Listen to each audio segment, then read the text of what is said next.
Hi everyone, welcome back to another episode of Coffee, Books, and Rain, where we just come to the table with a couple of books with the hopes that you will either like them and go find them, or if they don't sound like your cup of tea, then maybe you'll continue to come back and find one that is up your alley.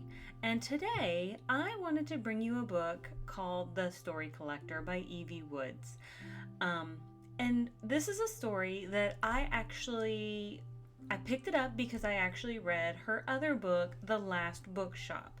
And I believe that's correct. I want to make sure I get that right because she has several books in her repertoire. So Evie is a writer and artist living in Galway City, and so that's always pretty phenomenal. I would love to go visit. But just clicking on her name in Goodreads, we do see that she's got a couple of books, and let's just see here. The Lost Bookshop, not the last. The Story Collector, The Mysterious Bakery on the Rue de Paris, Strings, The Cross of Santiago, apparently I can't read today, and a couple other little books as well are kind of credited to her. But the one that I wanted to bring to you guys today is The Story Collector. And I picked it up with the intent of wanting kind of a cozy, almost feel-good read. Now, one of the books that this kind of reminds me of is A Certain Kind of Starlight or a Coffee Shop of Curiosities that I mentioned in a previous episode. So if that sounds like something that you're interested in, please go find it. But this is what I would call just a cozy drama. It's not, there is a little bit of mystery. There's a little bit of uncovering some history and also a lot of finding oneself in the process, and I think finding one's way along the story's progression. So that's really what it seems as though Evie Woods' forte is kind of creating these stories. And sorry, I'm reaching to flip my tablet just to give me a little bit of a better access to my notes. But I wanted to be able to read the summary for you all and tell you a little bit about The Story Collector. I picked it up because, one, the cover is really cute. I always try to put the cover over here on the side, so if you run across a version of this book, maybe this will pique your interest or spark a memory or something like that, which is why I tend to try to credit the books in that way. I also feel like I love cover art. I love the creativity behind it. There is this general theory, or at least when I was growing up, never judge a book by its cover. However, I will caveat by saying that in today's modern society where graphics design and all of that sort of area of book creation, it is a whole industry geared towards drawing a certain attention, grabbing the eyes of individuals who are attracted to certain artistic aspects. And for me, showing me like this really cute, almost very aesthetic bookcase will grab me almost every time. And The Lost Bookshop was also, it was kind of like the cover of pretty much the front of a bookshop, and so that too was another reason I picked that book up as well. I will say the premise is similar in the fact that the main protagonist of that story finds some writings, some diary entries and things of that nature, and uncovers someone else's past, puts together puzzle pieces, and in the process uncovers a little bit more about herself. Same thing with this one. In The Story Collector, we have Anna, who she lived a long time ago, and she is the one whose diary we find in a tree. And so let's dive into the summary just real quick before we go any further into our review. In a quiet village in Ireland, a mysterious local myth is about to change everything. 100 years ago, Anna, a young farm girl, volunteers to help an intriguing American visitor translate fairy stories from Irish to English. But all is not as it seems, as Anna soon finds herself at the heart of a mystery that threatens her very way of life. In New York, in the present day, Sarah Harper boards a plane bound for the west coast of Ireland. But once there, she finds she has unearthed dark secrets. Secrets that tread the line between the everyday and the otherworldly, the seen and unseen. With a taste of the magical in everyday, Evie Wood's latest novel is full of ordinary characters with extraordinary tales to tell. And I really like that. And I think that's one of the reasons that I'm drawn to this book as well as the ones that are very similar to A Certain Kind of Starlight, another book that I've reviewed on this channel, is there is something a little bit magical in the everyday. There is something extraordinary in the ordinary characters. A coffee shop, a library, a bookstore. Those are some of the places for me in my day-to-day life I tend to gravitate towards to feel a sense of peace, to feel a sense of calm. I mean, I call this channel Coffee Books and Rain for a reason. Now, this is actually a homemade cold brew that I made. So I let my coffee brew overnight, and then I actually took some heavy whipping cream and I took some Torani cookie dough syrup, and so this is a cookie dough cold brew. So that is what I'm having today. I don't always do sweetened coffees, but today I wanted something just kind of like dessert, but I still wanted coffee and I still wanted to bring reviews to you all. However, this book does have some real magical realism. It has some romance, but I would say the romance is almost more of the undercurrent for it. There is kind of this slow burning romance that happens along the way. And for me, I thought that was a little bit more than we truly needed. I think allowing Sarah, once she gets to Ireland and as she is working through some of her own personal issues, there wasn't really that need of another budding romance, in my personal opinion. Now that is just my thoughts because it felt as though she needed,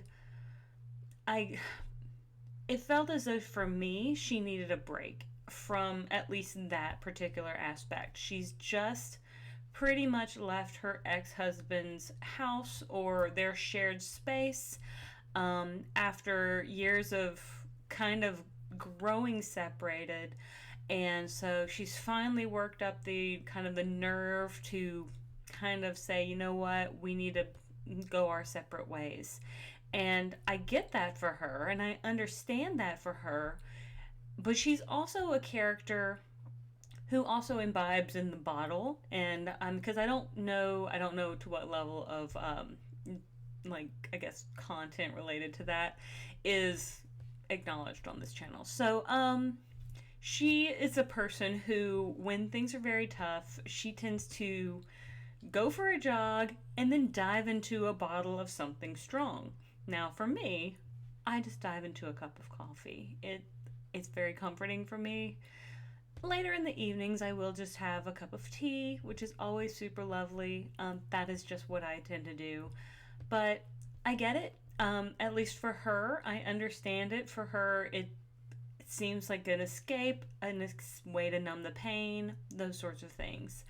But when she is on her way to go to meet her sister, or I think maybe her brother-in-law is going to pick her up from the airport, she's going quote-unquote home to move back in with either her parents or her sister at the beginning of the book because, you know, she is separating from her husband.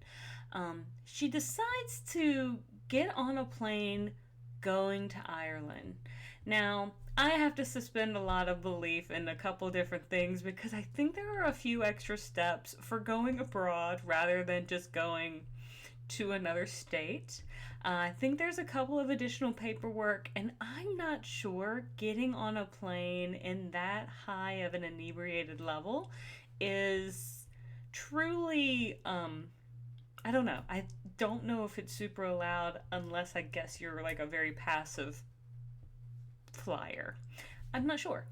But she wakes up in Ireland, and she's got a couple of missed calls from her family because, of course, she didn't show up at the time that she was supposed to show at the airport because, of course, she's not there. And now she's decided she's going to stay for a little while because the area that she has come to is an area that she had read about a little while back about a fairy tree, a tree that had that locals had actually, I guess, prevented a bypass from being built. Like this is a tree that like redirected like a road. Like they really fought to keep this tree. It was part of their heritage and part of their culture and community. And I think it was referred to as a fairy tree because the lore that was so deeply ingrained into this region. And she ends up pretty close to that area or in that area. But everything plays out like it's a very small town, but to like I just feel as though she just flew internationally from one airport to this airport. She didn't, sounds like, change planes. So I don't know if you can just get off of a plane and you be in a small town, middle of nowhere, Ireland, next to some fairy trees. Like, I've not been to that area. Well, I've never been to Ireland, so I'm not really sure how that goes.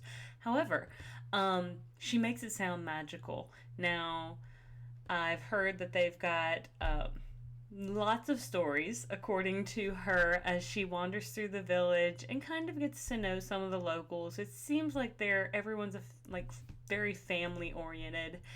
She's able to rent a house while she's there, and it doesn't seem like it's too much because like she's able to afford it for an extended period of time while she's kind of finding herself along the way. I gave this story 5 stars. I wanted to give it 4.5, but again, it's really hard to give like half stars when you're on a lot of the reviewing websites. So I went ahead and bumped it up to 5 because she is an author that when I see her name, I know I'm probably going to enjoy the story. I know that there's going to be the sense of cozy. I know there's going to be a little bit of drama and emotion with the underlying probably some magical realism of a little bit more of extraordinary in the ordinary, which I enjoy. So for me, that's something that would make it something I'll go ahead and bump up to 5 stars. I think if it was a book that maybe didn't quite hit the mark for me, then I probably would have bumped it down to 4 stars, but that would only be if I decided, well, maybe I'm not interested in reading too much more of hers. But I'm actually very interested in the mystery baking book that I didn't read, like I didn't know about until I was actually looking at a couple of her other books. And that made me kind of excited because there's something about baking and mysteries that I think is very cute. So that seems also like something I would want to read as well. And The Lost Bookshop was very well done.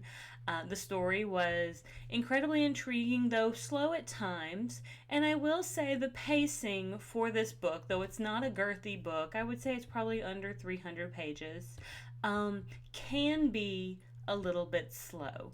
There's not just a ton of what I would call action, but there is a lot of self-discovery and coming to terms with what she's trying to work through, but she's also like she's trying to interpret what other people are going through. She's reading like the journal or the diary of Anna, and she's also got this compendium of fairies, which is not Emily Wilde's compendium of fairies, so that would have been really cute. No, so Anna had been assisting this American with putting together stories of the good people, I believe is the way the book puts it. But they're considered the fairy folk or the fae folk. And so Anna walks this American around, kind of escorts him around a little bit, translates some of the language for him to be able to write his stories. And it's really cute, but Sarah finds a journal that Anna has left behind, and she also receives a copy of the fairy book that the American had put together as well. So she's got both of these stories, and she's able to kind of find her own way by reading Anna's story, being in this magical like land where the fae are believed to be real, and she's kind of able to suspend some of her level of, I guess, logic and believe in the unbelievable, which I think she needed at that time in her life. Overall, a really cute book, really well done, and I, like I said, would read more from Evie Woods. So if this is something that you would be interested in, I hope you'll go out and find it. Let me see real quick if this book is coming out. Let's see when it's coming due. So it actually says this book came out on June 14th of 2018. That may have been the Kindle edition though, so I'm not sure. Oh, I see. Here we go. So it says July 18th of 2024. So, hey, it looks like it came out last month. There we go. You should be able to go out and find it in whatever media or medium you prefer your reading to be done. Lately, I've just been getting my hands on a lot of ebooks. Totally fine. I've got a tablet that I've got my NetGalley account on, but I've also got my phone as well that's got my NetGalley account on it. So wherever I am and whatever I'm doing, I usually have some books at my disposal. I also have like my Audible account, and I love a good paper, like physical copy I can hold in my hands. There's something just so relaxing about just having any sort of and I'll just grab one off my shelf, any sort of book in my hand that I can hold. I can measure how far I've made it. I can reference back if there are any references. I think this is one book that I wish I had had some ability to reference back, because there is some language that's some phrases that are written in the Celtic or Gaelic language that I wish I had had some sort of, I guess, appendices for, because I wasn't sure what the character was saying. Now it sounded beautiful, I'm sure. I just wish I knew what they were saying. So it's a language that I wish I knew. I just didn't, and I kind of wish I had an appendices in a real book that I could flip to so I could have seen. But anyway, thank you so much for joining me on this journey. Please subscribe if you've made it this far, and hopefully as September comes around, I know we're still in August right at the moment, but as we get a little closer to September, I've started grabbing a couple of little spooky season sort of decor items. So hopefully when we switch over to September and into the October months for books, not only am I excited about the books that I have on deck for those months, I'm also excited about my decorations. So anyway, thank you so much for tuning in, and I will see you guys on the next page. Have a great one.